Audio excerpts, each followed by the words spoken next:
పాపము వల్ల వచ్చే జీతం మరణం అనే శాసనాన్ని మతాచారాలు మార్చలేవు.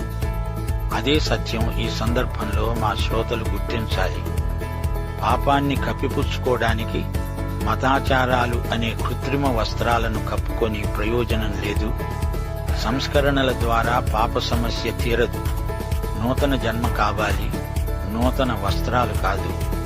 నీవు తిరిగి జన్మించాలి అని 2 సార్లు నికోదేముకు యేసు ప్రభువు ఖండితంగా చెప్పాడు.